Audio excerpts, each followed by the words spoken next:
Hello student. आज हम सामाजिक विज्ञान विषय के अंतर्गत इकाई 1 खंड के में आधुनिक विश्व में वैचारिक क्रांति के अंतर्गत पुनर्जागरण अध्याय का अध्ययन करेंगे। अब बच्चों, जब सबसे पहले आता है पुनर्जागरण क्या है, पुनर्जागरण का तात्पर्य क्या है, सबसे पहले हमें समझना वो जरूरी है। देखिए, पुनर्जागरण का शाब्दिक अर्थ है पुनर्जन्म से। ये फ्रेंच भाषा के शब्द रेनेसा का हिंदी रूपांतरण है। विश्व के इतिहास में पुनर्जागरण से तात्पर्य 1300 ईस्वी से 1500 ईस्वी में यूरोप के साहित्य, कला व विज्ञान के क्षेत्र में बहुत बड़ी प्रगति हुई। पुनर्जागरण के फलस्वरूप यूरोप में राज्य, राजनीतिक, धर्म, न्याय के क्षेत्र में व्यापक परिवर्तन, सुधार हुए हैं। पुनर्जागरण की शुरुआत यूरोप के इटली देश से मानी जाती है। इटली को पुनर्जन्म की जन्मभूमि, पेट्रार्क को इसका प्रवर्तक और गुटेनबर्ग को इसका पिता कहा जाता है। अब देखिए, ये था पुनर्जागरण का अर्थ या उसका तात्पर्य बच्चों। अब देखिए आगे था यूरोप में पुनर्जागरण के क्या कारण थे। देखिए, किसी विचारधारा को उत्पन्न होने में कोई ना कोई कारण ही होते, बगैर कारण के कोई भी विचारधारा उत्पन्न नहीं होती। अब देखिए, इसके कारण थे वो निम्न प्रकार से हैं। सबसे पहले व्यापार का उदय। देखिए, व्यापार का उदय पुनर्जन्म की विचारधारा को उदय करने का एक कारण था।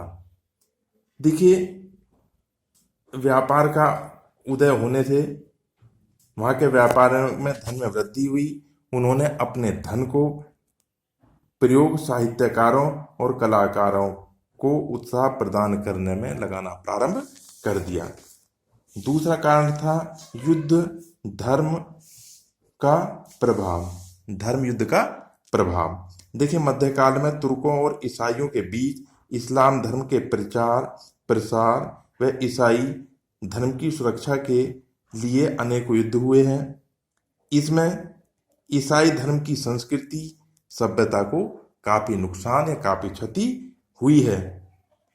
तो देखिए, ईसाई धर्म के मानने वालों ने अपने धर्म और संस्कृति को बचाने के लिए एक जागरूकता की भावना उत्पन्न हुई और जिसको पुनर्जागरण की पृष्ठभूमि तैयार माना जाता है। अब तीसरा कारण था धर्म के प्रति नवीन विचारधाराओं का उदय। देखिए, ज्ञान की प्रगति के कारण यूरोप के वासी तार्किक और वैज्ञानिक दृष्टिकोण की विचारधारा उत्पन्न हुई। वे रूढ़िवादी विचारधारा को विरोध करने लगे। धर्म के क्षेत्र में नवीन विचारधाराओं का जन्म हुआ है। चौथा कारण था सामंतवादी प्रथा का प्रभाव।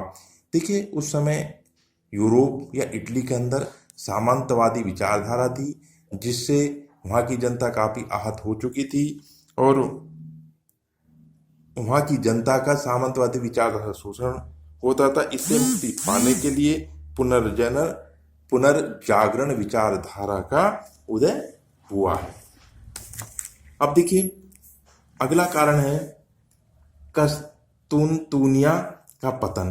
देखिए, 1453 ईस्वी में तुर्कों ने पूर्वी रोमन का साम्राज्य की राजधानी पर अधिकार कर लिया।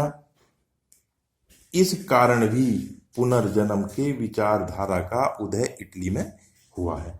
अब देखिए, नवीन औद्योगिक क्षेत्र की खोज, नवीन भौगोलिक क्षेत्र की खोज। देखिए, कस्तूनिया पूर्वी देश व यूरोप देशों को जोड़ने की एक बहुत बड़ी कड़ी थी। इस पर ऑटोमन तुर्कों का अधिकार हो जाने से यूरोप वासियों के मार्ग अवरुद्ध हो गए। उन्होंने नए नए मार्गों की खोज करना प्रारंभ कर दिया, जिसमें से केप ऑफ गुड ऑफ भी उन्हीं समुद्री मार्गों में से एक था। अगला कारण था भाषा और साहित्य के क्षेत्र में परिवर्तन। देखिए, मध्यकाल में यूरोप की भाषा लैटिन थी। लैटिन भाषा होते हुए भी इस काल में अंग्रेजी भाषा में कुछ प्रसिद्ध पुस्तकें लिखी गई, जैसे द कैंटरबरी टेलास चांसर नामक विद्वान ने लिखी, डिवाइन कॉमेडी दांते नामक वैज्ञानिक ने लिखी। और इन प्रसिद्ध पुस्तकों से जिन्होंने यूरोप के पुनर्जागरण को प्रोत्साहित किया, इसी काल में मार्टिन लूथर ने चर्च के विरुद्ध ग्रंथ लिखने भी प्रारंभ कर दिए। अब आता है छापे खाने का प्रयोग। अब देखिए, छापे खाने का प्रयोग यूरोप के वासियों ने प्रारंभ कर दिया। देखिए, जर्मनी के गुटेनबर्ग ने 1465 ईस्वी में छापे खानों का आविष्कार किया। विलियम कैक्सटन ने 1476 ईस्वी में इंग्लैंड में पहला छापे खाना स्थापित कर दिया। इसके आविष्कार से पुस्तकों की संख्या बढ़ने लगी और जिससे ज्ञान का प्रसार बढ़ने लगा, ज्ञान में वृद्धि होने लगी और यूरोप में पुनर्जागरण विचारधारा का उदय होने लगा। तो देखिए बच्चों, ये पुनर्जागरण का आपने अर्थ, तात्पर्य और पुनर्जागरण के क्या कारण थे। अब देखिए बच्चों, कुछ प्रश्न हैं, अभ्यास प्रश्न या आपको दिए गए हैं। अब आपको ये अभ्यास प्रश्न आपको करने हैं और जो प्रश्न इस प्रकार से हैं। पुनर्जागरण से क्या तात्पर्य है? पुनर्जागरण का आरंभ काल कब से माना जाता है? किस विद्वान की पुनर्जागरण का पिता माना जाता है? कस्तूनतूनिया का पतन कब हुआ? डिवाइन कॉमेडी नामक ग्रंथ का लेखक कौन है? छापे खाने का आविष्कार किसने किया? और पुनर्जागरण के प्रमुख कारण क्या थे? तो आप इन प्रश्नों को गृह कार्य के रूप में आप करेंगे। धन्यवाद।